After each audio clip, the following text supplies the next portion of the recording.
and me playing this video by the criminal lawyer named Bruce Rivers reacting to what is you can see the title right now, his best friend's testimony. He's reacting to his best friend's testimony. YNW Melly's best friend's testimony. So I seen this reaction video already, but I just gotta do it. I gotta put it on, and I'm gonna pause and give my reaction to everything else. You know, I'm gonna pause and give my reaction to the video too as well. But let's get to it. This is Bruce Rivers, Criminal Lawyer Reacts. I am a board-certified criminal defense lawyer, and we are going back to back coverage of the Melly trial. Today is his best friend testifies to defend him.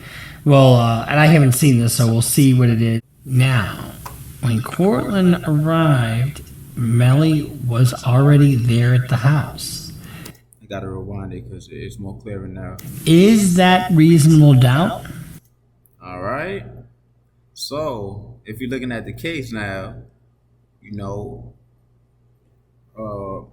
reasonable doubt is grounds to believe that a case should be, the person accused of a crime should be released, right?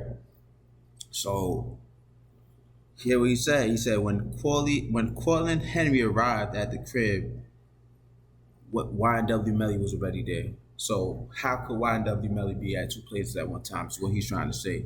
And is that reasonable doubt? Is that grounds for an acquittal? You know, exoneration, whatever you want to say. Let's just get right into this because I don't know. This is almost in the form of character evidence. I don't know what the heck he's going to say. I don't know what he could possibly say, but it doesn't seem like they are really calling that many witnesses. Who was the last person to get out of the red Mitsubishi to go inside the house? Trayvon. He was in the car still asleep. He was in the car asleep when you got to his house? Yeah.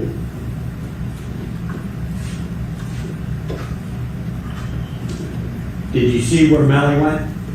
To his room. And where was his bedroom? When you first walked in the house. So this is a witness, aside from being the friends told him, he sees them right after the homicide. So, pretty kind of important. Two. Where did you go? Where did Fabius Withers go? I'll bring it up. Thank you. Compound question. You can't ask a question that's got two answers.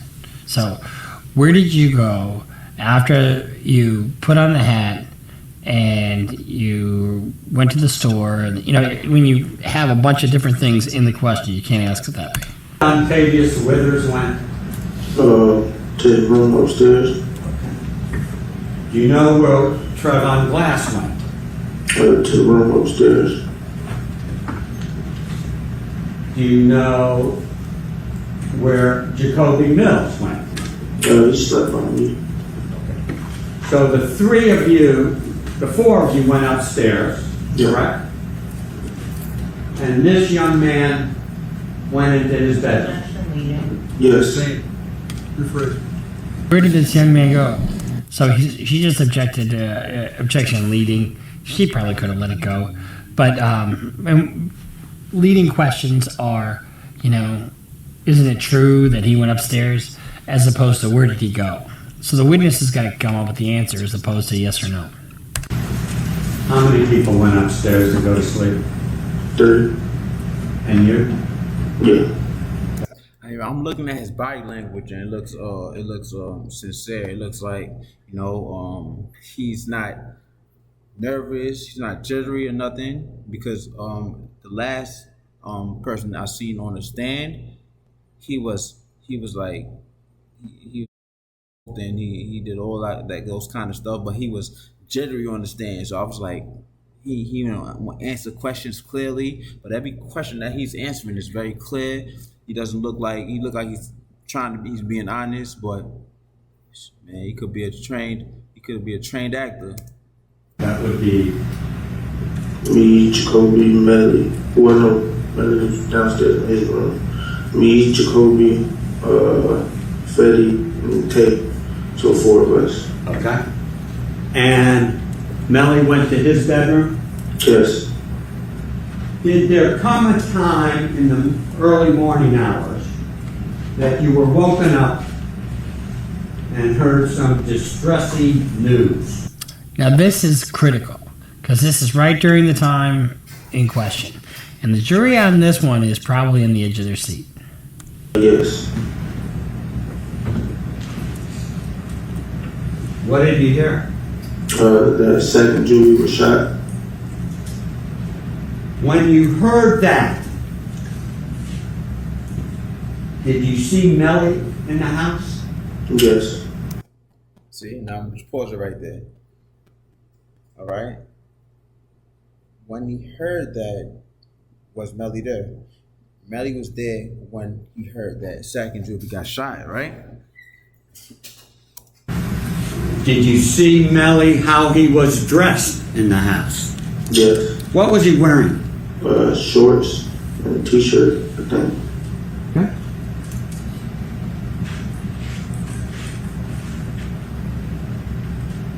Upon hearing that Sack and Julie, and I really should use the correct names, Anthony Williams and Christopher Thomas, were shot, what did you guys do? We were already dressed and stuff, so we just left with Fredo's house. Was anybody upset or crying? Yeah, we all were crying. I think a good question. Where was Melly before this? See, that's a good question for the prosecution. You know what I'm saying? When they cross-examine them, because that sound like it could be another part of the story that was left out of the question that he's being asked. You know what I'm saying? Because he's on the defense. You know what I'm saying? But that's a good question for the prosecution to ask when they cross-examine him. But because if you think about what the lawyer is saying, how did they find out that Sack and what's the name got shot? You know what I'm saying? That's a good question. All right, let's keep it playing. And how did Melly even know about this? Man crying? Yes. Are you sure of that? Positive. And where'd you go? Fredo's house. That would be Fredo Bang. Yeah. Do you know Fredo Bang's real name? Frederick Gibbons, by any chance? Yeah, I think I've seen it.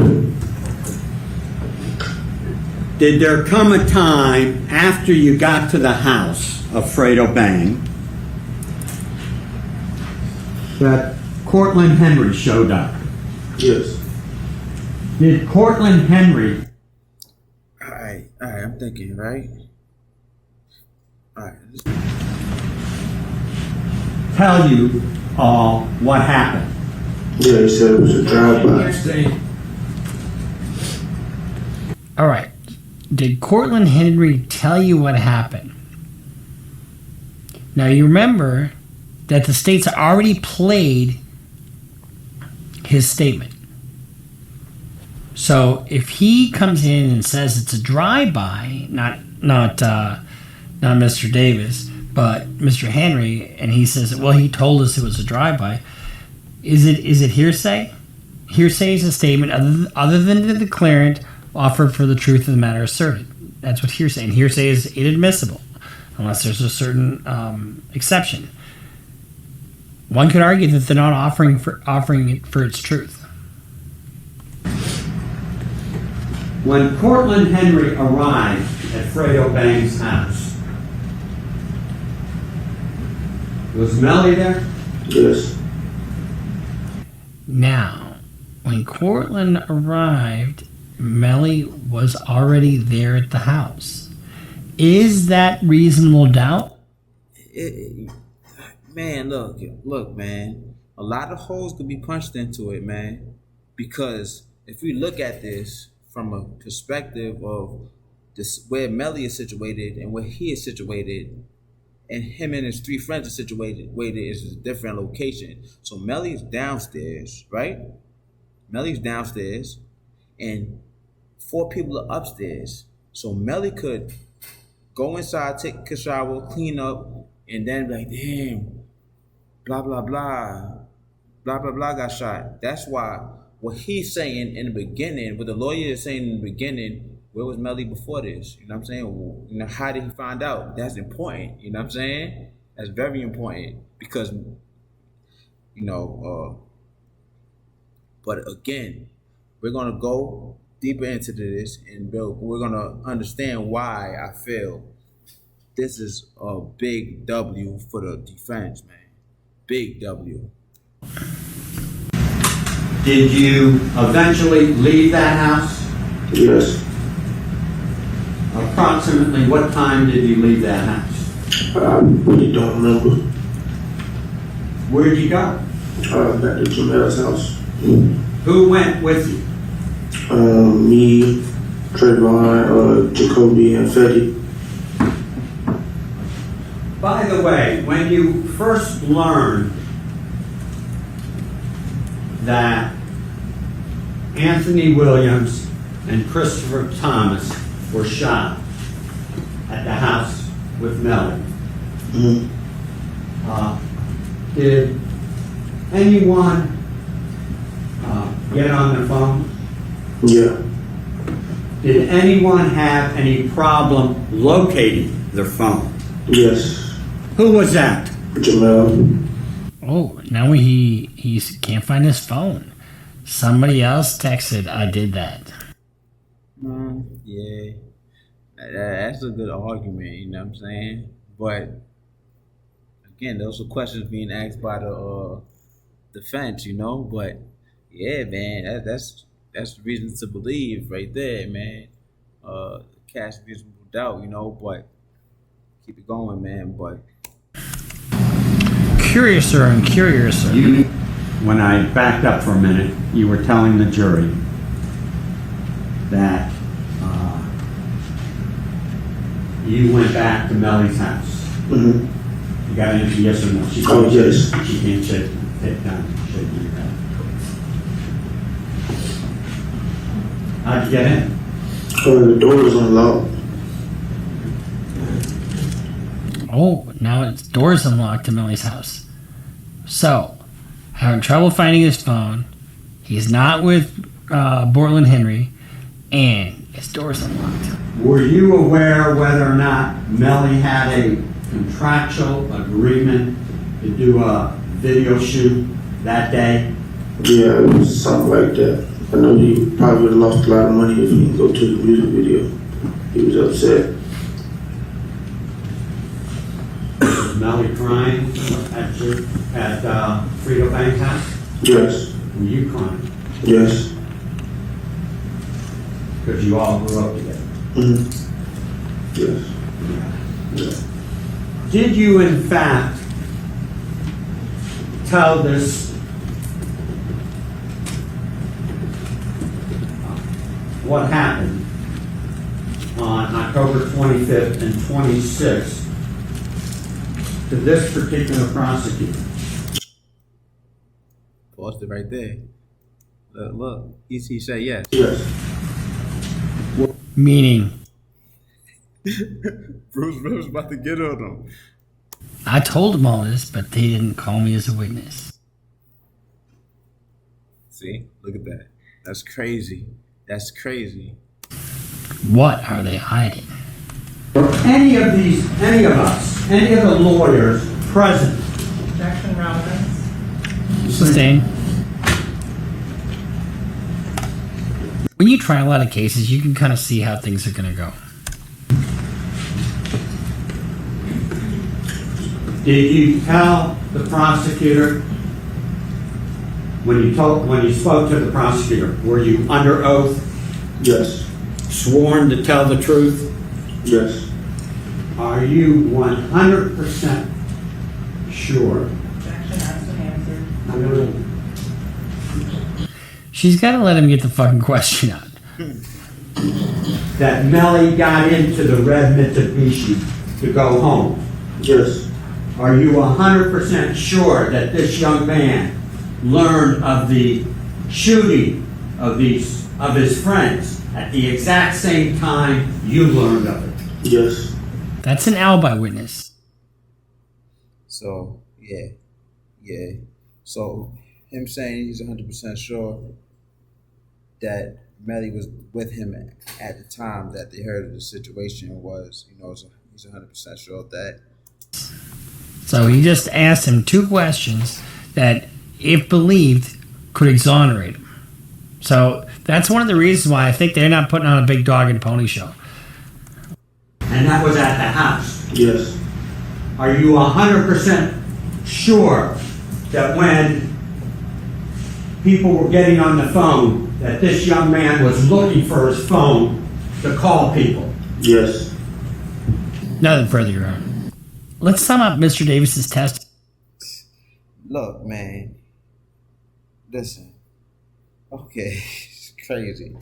Because if you follow the case a little bit, you'll realize that YNW Melly got into that same car that Sack Chaser and Juvie was killed in. He could have left his phone in that car, right? He could have left his phone in the car. So that's an important part of what could have happened. And it gives doubt to the jurors. Like, okay, that's another scenario that was left out because that his testimony wasn't used in court by the prosecution.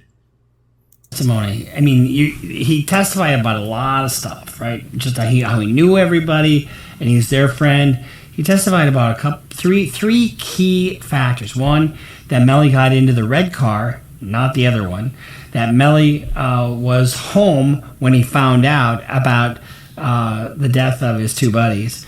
And the third thing is that he was looking for his phone. His phone wasn't anywhere near him. Oh my gosh. So that will all be tied into the closing arguments that they'll probably do tomorrow or the next day. So if the jury believes Davis, he could be acquitted. But for them to believe Davis, you would have to disregard all of the other evidence. Or would you? Yeah, I had to change the angle, man. That was a good question about Bruce Rivers, man.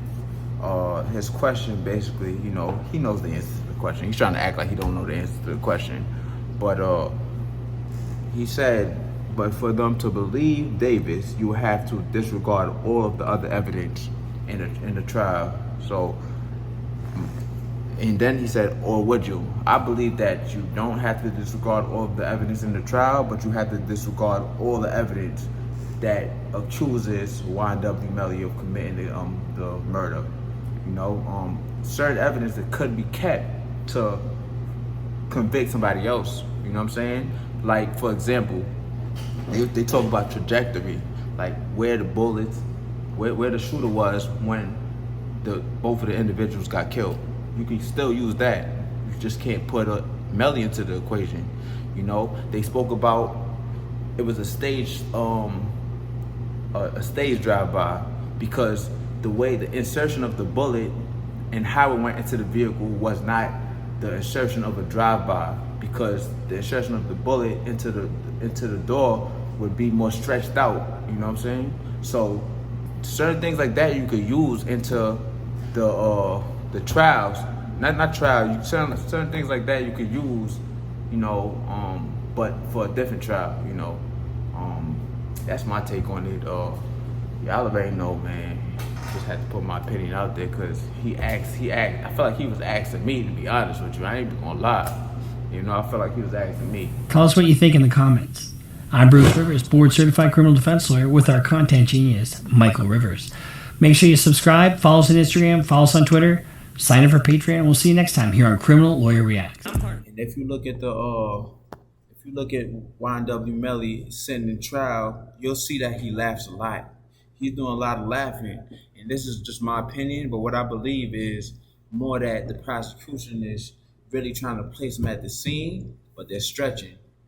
They're stretching it, and he's probably talking to his lawyer like, "Yo, how is this? How could that be that when this happened?" You know what I'm saying?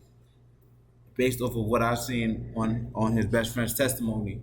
You know, so that's the reason why I feel YNW Melly was laughing a lot in the courtroom. He was smiling because he already know that, yo, they got it completely wrong. You know, it all makes sense now. I've been following this case for a while, and I've been watching somebody by the name of Cortland Henry.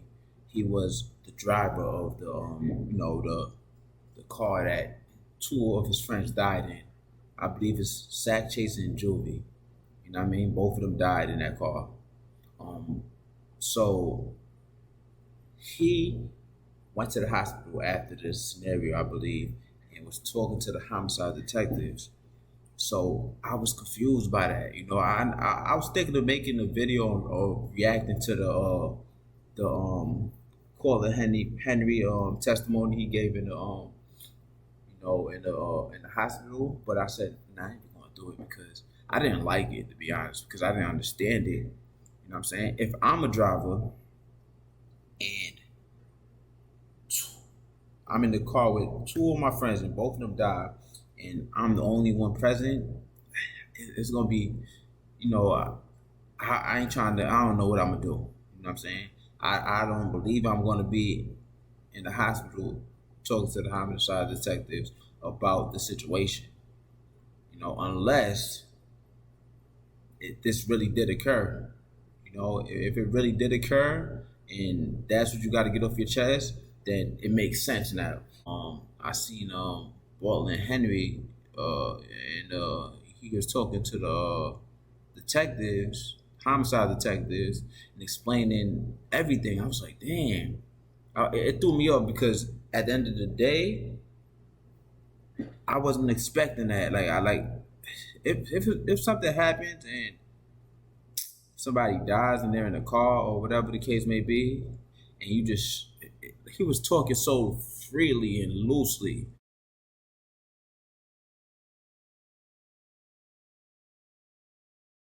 It's like he was honest. You know what I'm saying? You know, Lawyer, no I detective mean, president. these are your two, I'm assuming close friends, Yo, and you're doing them an inservice by not telling us the truth. I'm telling you the truth, sir. I don't like. How? What do you want? Well, how do you make shell casings disappear? How do you make shell casings disappear? How do you make shell casings disappear? Nothing. You know, so it's all making sense now, being that I'm watching this video, and it kind of is the glue to what really happened or what allegedly really happened, and what the prosecution uh, they left out his testimony. They left out his testimony, and that's a big part of why YNW Melly should be released. You know, because they left out this guy's testimony, and we're going to watch it right now and see why it's a very important testimony that needs to be a part of it, a part of the case, I believe. You know, let's get to it, man. Y'all already know what to do. Thanks for watching. Like. It helps the discoverability of the video.